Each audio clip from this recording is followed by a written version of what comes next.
Simpulkan dari pembicaraan ini, mungkin untuk publik yang masih ada yang salah paham, jadi ini bukan soal rebutan nasab, bukan soal kita atau mereka, tapi ini sebenarnya adalah soal kebangsaan kita. Kayaknya itu sebagian publik yang dalam tanda petik itu kurang atensi dengan agama itu. Lah ini kan cuma rebutan nasab, ini kan Trah Wali Songo melawan Trah Ba'alawi. Sebenarnya sesungguhnya tidak seperti itu. Karena negara kita ini kan negara kebangsaan. Nah, bangsa itu dimulai dari nasab. Kalau nasab itu sudah nggak jelas, maka bangsa kita menjadi tidak jelas.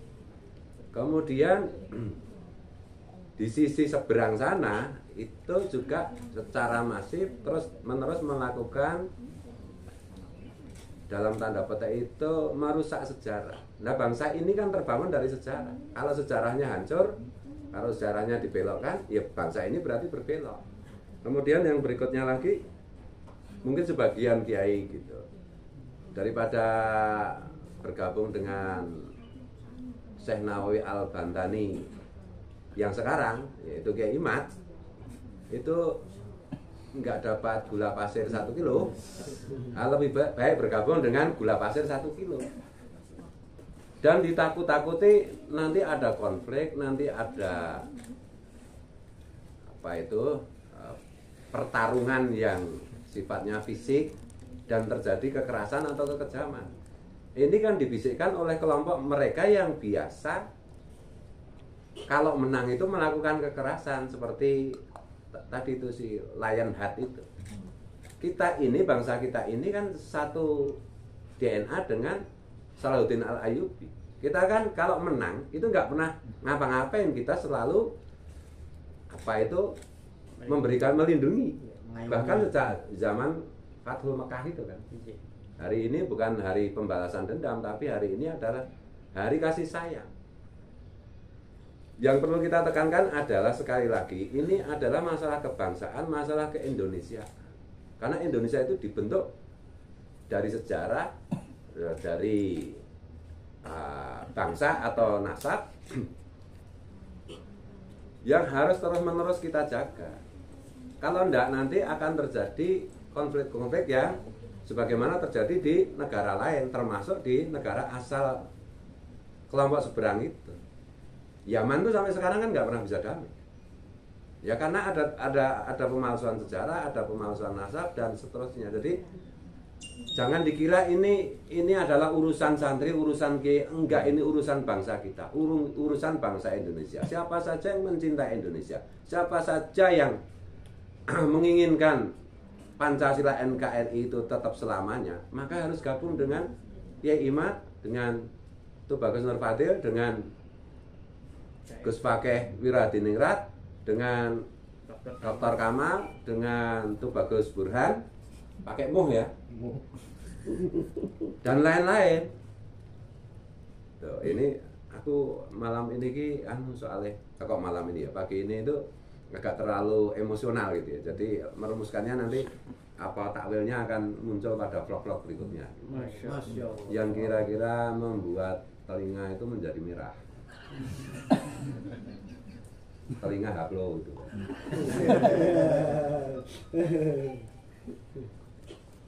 Dan yang berikutnya disyaratkan oleh Kiai Imad itu, sebagaimana ceramah beliau juga, bahwa berhentilah cara untuk dalam tanda petik itu menghindari lorong-lorong nutfah dajaliyah itu. Itu adalah yang pertama adalah menghilangkan eksistensi nutfah itu sendiri. Jadi kalau mereka itu masih terus-menerus menjaga semangat haplo G tadi, ya selamanya dia tidak berpindah ke Shiratal Mustaqim. Dan ini sepanjang sejarah kan merusak dimanapun mereka berada, mereka berulah dan mereka membuat kerusakan di muka bumi. Nah, oleh karena itu ya ada contoh menarik dari artis Bing Slamet, membentuk keluarga namanya Bing Slamet, yang khas Indonesia. Tapi saya nggak tahu apa anak-anaknya melanjutkan atau kembali ke haplogi lagi. Albert ya. Albert ya. Albert. Albert ya. Altar ya. Cilegon. Cilegon ya. kita harus mengindonesia, kita harus mencontoh ya. Memang masalah ini kalau DNA ini ya aneh diubah itu. Karena kalau misalnya kode J itu dimanapun itu mereka kan melakukan akulturasi, mereka melakukan perkawinan dengan penduduk, iya, asimilasi. Akibatnya adalah berkah. Sementara kalau terus menerus mengelompokkan diri, tidak mau bersilaturahim, jadi asimilasi itu kan sebenarnya silaturahim itu. Kalau anti silaturahim maka akibatnya ya bencana. Jadi tentu saja yang perlu kita ingatkan adalah orang-orang yang disebut dengan kiai, orang-orang yang disebut dengan tuan guru, orang-orang yang dilabeli gus, orang-orang yang dilabeli ulama.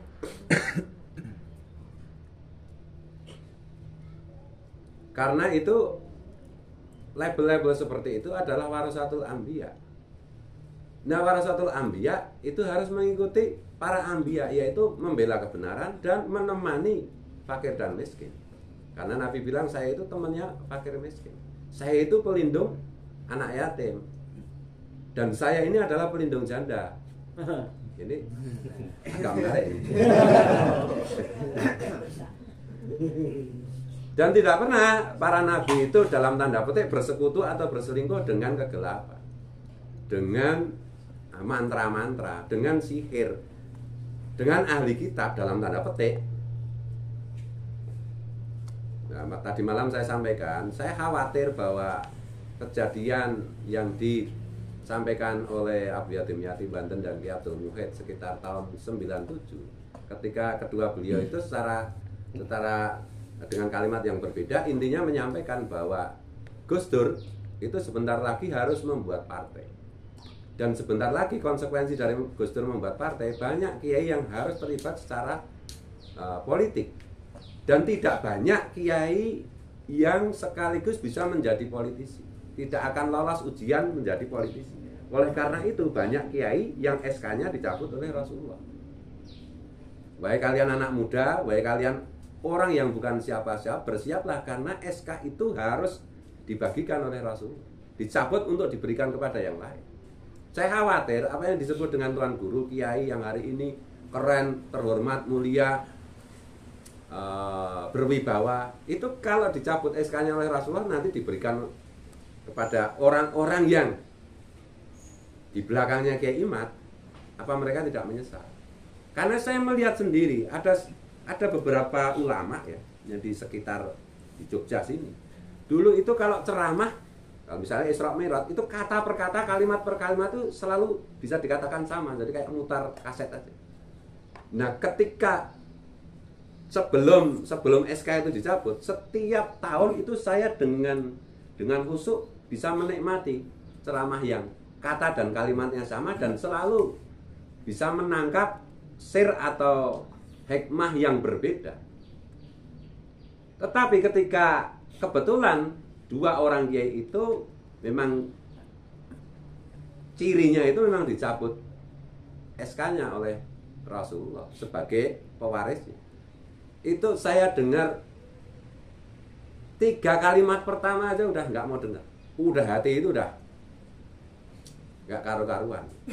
Karena ini bukan sekedar kata, bukan sekedar kalimat, tetapi dibalik itu. Karena innamal a'malu binniyat. Jadi kan mau gus, mau kiai terkenal, mau kiai besar, daripada kalian nanti SK kalian sebagai kiai, sebagai tuan guru, sebagai ulama atau sebagai wali itu dicabut Rasulullah dan diberikan yang lain, ya dijaga.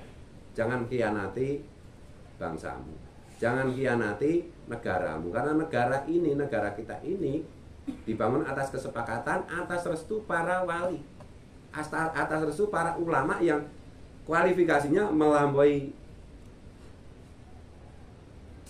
apa itu ulama biasa, terutama wabil khusus Hadratus Hasyim Asngari, Kiai Wahab Hasbullah, muassis NO, dan juga Kiai Ahmad Dahlan dari Muhammadiyah dan yang lain-lain. Oleh karena itu yang saya khawatirkan itu adalah apa yang saya lihat pasca reformasi, yaitu saya melihat begitu banyak kiai yang kehilangan kekiaian. Secara verbal dia tetap menguasai konten Kitab Kuning, tetapi secara spiritual dia batal. Tinggal apa itu wadahnya, jasadnya ilmu saja, tapi ruhnya ilmu sudah hilang. Jadi menjadi kiai zombie, menjadi ustadz zombie, menjadi gus zombie. Ini perlu saya sampaikan, dan ya boleh dipercaya boleh tidak lah, meskipun Kiai Imad itu selalu melawan halu-haluan ya. Kalau ini lebih ke futuristik, jadi halu tapi futuristik. Yang berikutnya lagi yang paling berbahaya yang harus kita garis bawahi adalah bahwa keislaman orang Nusantara, bukan hanya Indonesia tapi Nusantara dan sekitarnya, itu tidak terlepas dari Syekh Abdul Qadir Al-Jilani. Nah, hari ini ketika Syekh Abdul Qadir Jilani dihinakan oleh kelompok mereka, kalau kita diam berarti kita itu durhaka kepada orang tua spiritual kita. Karena orang tua kan ada orang tua akhirat, ada orang tua biologis dunia. Nah, secara ukhrawi, induk dari Islam Nusantara kan bagaimanapun juga Syekh Abdul Qadir Al-Jilani. Kemarin itu saya sampai tidak bisa ngomong ketika mendengar bagaimana Hadratus Syekh itu dihina. Ternyata ada penghinaan yang lebih besar, yaitu menyangkut Syekh Abdul Qadir Al-Jilani. Anis Kurli wali-wali deknya di mana? Gitu. Saya tidak pernah dalam tanda petik itu takut kualat dengan wali-wali, melebihi kekhawatiran saya, ketakutan saya kualat dengan Syekh Abdul Qadir Jilani. Karena itu orang tua akhirat kita. Nah, hari ini Syekh Abdul Qadir Jilani dihina di macam-macam. Kalian berteman dengan orang menghina itu enggak masuk akal menurut saya. Enggak masuk akal. Dulu di kampung-kampung itu saya jadi ingat kemarin ketika Kiai Imad di Pasuruan. Asyhadu an la ilaha illallah wa asyhadu anna Muhammadar Rasulullah. Syekh Abdul Qadir Jilani waliullah. Itu dulu masif di semua Nusantara. Kenapa hari ini sekarang mulai redup terdengarnya? Untung kita punya Kiai Imad yang mengingatkan lagi. Bukankah keislaman kita, keislaman Nusantara itu 99% adalah sahamnya Syekh Abdul Qadir Al-Jilani. Kita durhaka kepada orang tua kandung saja dosanya luar biasa. Apalagi durhaka kepada orang tua akhirat kita. Dan salah satu siksaan akibat dosa yang disegerakan di dunia ini adalah durhaka kepada orang tua, mukul walidain. Ini saya khawatir ini nanti peta kekiaian berubah, SK Rasulullah pada diambil oleh Rasulullah dibagikan ke yang lain-lain. Tukhrijul hayya minal mayyit wa tukhrijul mayyita minal hayy. Itu bisa terjadi. Ini saya ingatkan untuk teman-teman kiai lah, untuk teman-teman tuan guru ulama lah, yang punya SK Rasulullah lah. Kalau Kiai Imad pasti paham yang saya maksud. Jadi tapi kalau untuk santri ya malah seneng kalau ada kiai ikut gula pasir 1 kilo. Nanti SK-nya kan pindah ke dia.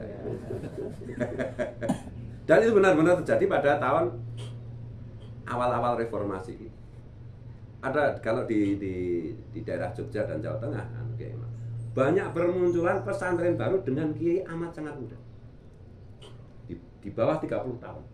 Tiba-tiba ada pesantren, ada santri, dan bukan dalam pengertian pesantren formal, enggak. Termasuk di tempat kita itu, tiba-tiba ada anak-anak muda yang mengatakan saya ikut sini, saya menjadi santrimu, pokoknya dunia akhirat saya ikut. Tiba-tiba seperti itu. Ini kan memang sudah lama Rasulullah itu enggak memecat pegawai-pegawainya. Saya khawatir ini Rasulullah mau tidak mau terpaksa dengan menangis beliau harus mencabuti SK yang sudah beliau berikan dan diberikan orang lain. Ya jujur aja kita punya Kiai Imad Simbol Banten yang memang menjaga turun temurun, menjaga semangat kebenaran mengenai nasab ini. Kebetulan karena mungkin ada geger Cilegon dan lain-lain. Di mana di tempat-tempat lain itu infiltrasi sudah masuk, Banten tidak. Untung kita itu punya Banten. Dan berkali-kali saya sampaikan bahwa ini 3 orang ini memang jenius semua. Saya itu kan cuma pengikat orang-orang jenius. Ini kayak Mataram. Orang benar ya. Kok ada anu kene. Tental-tental. Kenarok. Raden Wijaya. Ya sama-sama cucu Kenarok.